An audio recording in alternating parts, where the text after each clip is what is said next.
আমন্ত্রণ news 24 sports লাইটে আপনাদের সাথে আছি আমি শাহরিয়ার বাবু। চলুন দর্শক জেনে নেই কেমন একাদশ নিয়ে মাঠে নামবে বাংলাদেশ। বিস্তারিত রিপোর্টের বাকি অংশে। টি-20 বিশ্বকাপকে সামনে রেখে বেশ তড়িঘড়ি করেই প্রস্তুতি সেরে নিচ্ছেন টাইগার ক্রিকেটাররা। বিশ্বকাপের উদ্দেশ্যে যুক্তরাষ্ট্রের মাটিতে উড়াল দেওয়ার আগে দেশের মাটিতে শান্ত লিটনরা সেরে নিচ্ছে শেষ মুহূর্তের প্রস্তুতি। ঘরের মাটিতে জিম্বাবুয়ের সাথে 5 ম্যাচের টি-20 সিরিজ খেলবে বাংলাদেশ, যার প্রথম 3 ম্যাচের জন্য দল ঘোষণা করেছে নির্বাচকরা। স্কোয়াড ঘোষণাতে বেশ কিছু চমক দেখিয়েছে নির্বাচকরা। সাকিব আল হাসানের অনুপস্থিতিতে দলে রাখা হয়েছে আফিফ হোসেন ধ্রুবকে। এছাড়াও স্পিন বোলিংয়ে বৈচিত্র্য আনার জন্য রাখা হয়েছে তানভীর ইসলামকে। প্রায় 1.5 বছর পর জাতীয় দলে ফিরে এসেছেন pace bowling allrounder Mohammad Saifuddin. Opening পজিশনে অভিষেক হওয়ার দ্বার প্রান্তে আছেন তানজিদ হাসান তামিম।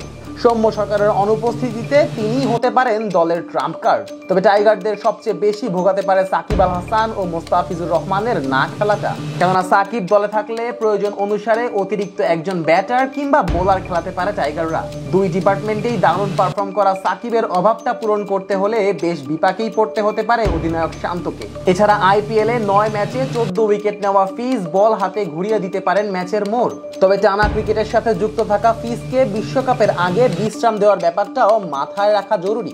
আগামী 3 মে সন্ধ্যা 6টায় চট্টগ্রামের জহুর আহমেদ চৌধুরী স্টেডিয়ামে সফরকারী জিম্বাবুয়ে দলের বিপক্ষে প্রথম ম্যাচে মাঠে নামবে শান্ত বাহিনী। সাগরিকার পারে সেদিন কেমন একাদশ সাজাবে টাইগাররা, চলুন জেনে নেওয়া যাক। ওপেনার হিসেবে অভিষেক হতে যাচ্ছে যুব বিশ্বকাপ জয়ী ক্রিকেটার তানজিদ হাসান তামিমের। টি-20 ফরম্যাটে দেশের 90তম ক্রিকেটার হিসেবে অভিষেক হবে এই বাঁহাতি ব্যাটারে।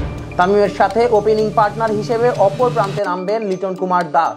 লঙ্কানদের বিপক্ষে সিরিজটা খারাপ গেলেও জিম্বাবুয়ের বিপক্ষে বরাবরই বেশ সফল এই ব্যাটার। তাই বিশ্বকাপের আগে তার ফর্মে ফিরে আসার জন্য এর থেকে ভালো প্রতিপক্ষ পাওয়া সম্ভব না। 3 নম্বরে নাজমুল হোসেন শান্ত বজায় রাখবেন রান করার ধারা। 4 নম্বরে পার্থক্য গড়ে দিতে পারেন তাওহিদ হৃদয়। তার ব্যাটে ভর করেই বড় সংগ্রহের স্বপ্ন দেখবে টাইগাররা।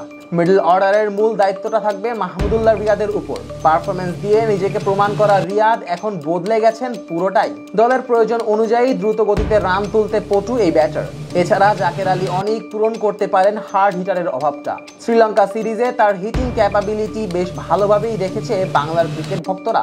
7 নম্বরে দলের এক্স ফ্যাক্টর হতে পারেন leg spin allrounder Rishad Hossain.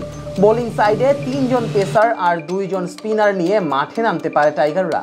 সেক্ষেত্রে অফ স্পিন অলরাউন্ডার শেখ মেহেদীর খেলার সম্ভাবনা সবচেয়ে বেশি। এছাড়া পেস বোলিং ইউনিটে শরীফুল তাসকিনের পাশাপাশি প্রায় 1.5 বছর পর টাইগার একাদশে ফিরবেন মোহাম্মদ সাইফুদ্দিন। শেখ মেহেদীকে যদি না খেলানো হয় তাহলে সেক্ষেত্রে দলে জায়গা পেতে পারেন তানজিম হাসান সাকিব।